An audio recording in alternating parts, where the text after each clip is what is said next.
Senja di kota lembah Harunika selalu jatuh perlahan. Cahaya jingga menuruni bukit, menembus jendela kafe kecil di tepi danau.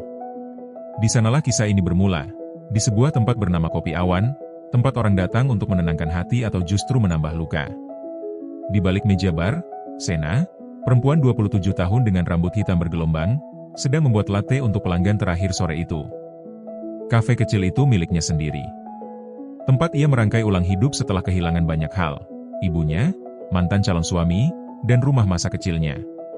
Ia memilih tinggal di Harunika karena tenang, jauh dari hiruk-pikuk kota besar yang membuatnya sesak. Ia ingin hidup tanpa suara bising dari masa lalunya. Namun hari itu, ketenangan itu retak.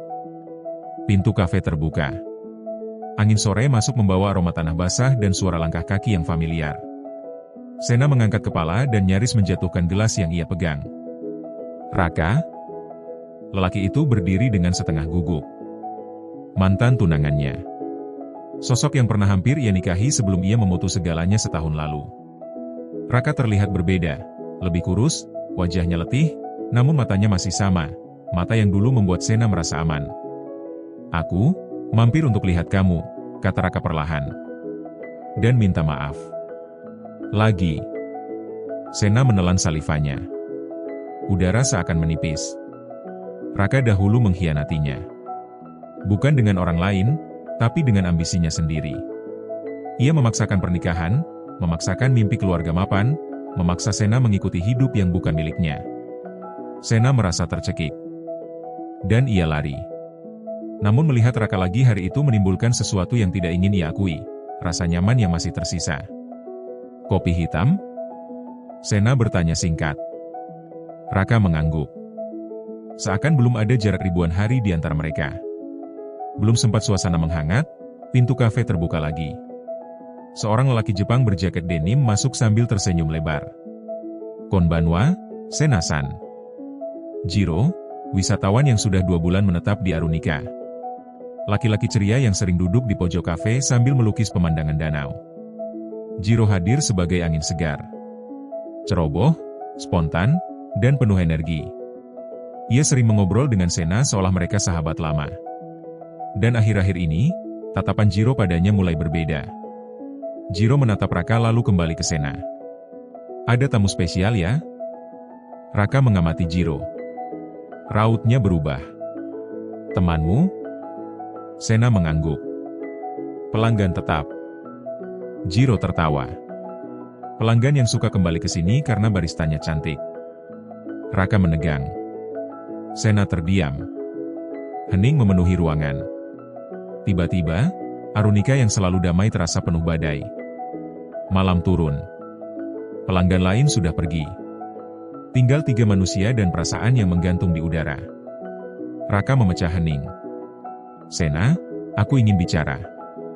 "Berdua?" Jiro mengangkat alis. "Kalau begitu saya pulang dulu?" Sena menahan Jiro dengan satu kalimat, "Tetap dulu." Raka menatap Sena, terluka. "Kamu masih marah sampai segitunya?" "Aku tidak marah," jawab Sena. "Aku hanya tidak mau ada miskomunikasi." Jiro menyadari tegangnya suasana. "Aku bisa duduk diam. Seperti tanaman. Tidak dengar apapun." Raka menghela napas. "Aku datang bukan untuk membuat masalah. Aku datang karena aku sadar. Yang aku lakukan dulu salah." Ia menatap Sena. "Aku kehilangan kamu dan aku pantas menerimanya. Tapi aku berharap, kita bisa mulai dari nol." Sena memejamkan mata. Kalimat itu pernah menjadi mimpi. Namun kini terasa seperti beban. Jiro menatap mereka berdua. Perlahan ia bersuara, suaranya lembut, tidak seperti biasanya. "Sena-san, kamu tidak harus pilih apapun kalau kamu belum siap." Raka memandang Jiro. Tatapannya tajam. "Kamu siapa sebenarnya?" Jiro tersenyum kecil. "Orang yang jatuh cinta pada barista di kafe kecil." Kata itu membuat ruangan membeku. Sena tersentak. Raka mengepal rahang. Jiro menunduk, seolah baru sadar ia mengatakannya keras-keras. "Saya minta maaf. Saya tidak berniat merusak apapun," katanya pelan. Tapi perasaan datang tanpa izin. Sena menutup kafe dan meminta keduanya ikut ke tepi danau. Ia butuh ruang terbuka agar bisa bernapas. Di bawah langit penuh bintang, 3 siluet berdiri berjarak beberapa langkah. Aku tidak ingin menyakiti siapapun, kata Sena lirih. Aku datang ke Arunika untuk memulai hidup baru. Bukan untuk kembali ke masa lalu, dan bukan untuk terseret ke dalam perasaan baru. Raka menjawab, aku datang bukan untuk memaksa kamu kembali. Aku datang karena aku ingin memperbaiki luka yang kubuat. Jiro menatap air danau. Saya tidak ingin mengambil apa yang pernah kamu punya. Saya hanya menemukan rumah ketika melihat kamu. Tapi kalau itu menyakitimu, saya akan pergi. Sena merasakan sesak yang berbeda. Bukan karena mereka, tapi karena perasaan dirinya sendiri. Malam itu panjang. Angin lembah dingin menyapu rambut Sena. Dan di tengah dua lelaki yang memandangnya, ia akhirnya menyadari sesuatu. Masalahnya bukan Raka. Masalahnya bukan Jiro. Masalahnya adalah ia belum selesai dengan dirinya sendiri.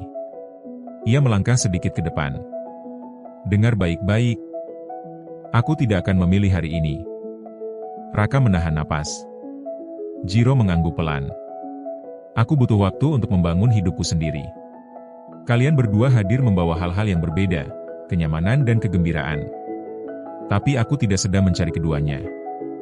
Aku sedang mencari diriku. Ia memandang Raka. Kau adalah bagian dari masa lalu yang indah tapi juga menyakitkan. Aku menghargai keberanianmu datang, tapi aku belum bisa mengulang. Ia menatap Jiro. Dan kamu membuat hariku cerah. Tapi aku tidak ingin memulai hubungan sambil membawa luka lama. Jiro menunduk. Saya mengerti. Raka menghela napas panjang. Kalau itu yang membuat kamu utuh lagi, aku tidak akan memaksa. Sena tersenyum tipis, kali ini tanpa beban. Aku ingin kalian tetap ada. Tapi bukan sebagai orang yang menunggu, dan bukan sebagai orang yang saling bersaing. Kita mulai pelan. Kita mulai sebagai manusia yang berjalan berdampingan tanpa harapan berlebih. Mereka berdua diam. Dalam diam itu, ada penerimaan. 2 bulan setelah malam itu, hidup di Arunika berjalan seperti biasa. Kopi awan kembali ramai. Raka tinggal di kota itu untuk sementara. Ia bekerja jarak jauh sambil memperbaiki hubungannya dengan dirinya sendiri. Ia sering datang ke kafe bukan untuk mendesak, tapi untuk berbincang kecil, tertawa, atau sekadar duduk membaca buku. Luka lama perlahan sembuh. Jiro masih melukis di pojok kafe. Kadang ia membantu Sena menata meja, kadang ia membuat gambar lucu untuk ditaruh di dinding. Ia lebih tenang, tidak lagi belak-belakan. Ia menghormati batasan. Dan Sena? Ia bertumbuh. Ia mengambil kelas online bisnis kopi. Ia mulai melukis. Ia belajar hidup tanpa rasa bersalah dan tanpa tekanan. 3 hati itu kini berjalan beriringan. Tidak ada perebutan. Tidak ada drama. Hanya ruang untuk tumbuh. Suatu sore, senja kembali turun di Arunika.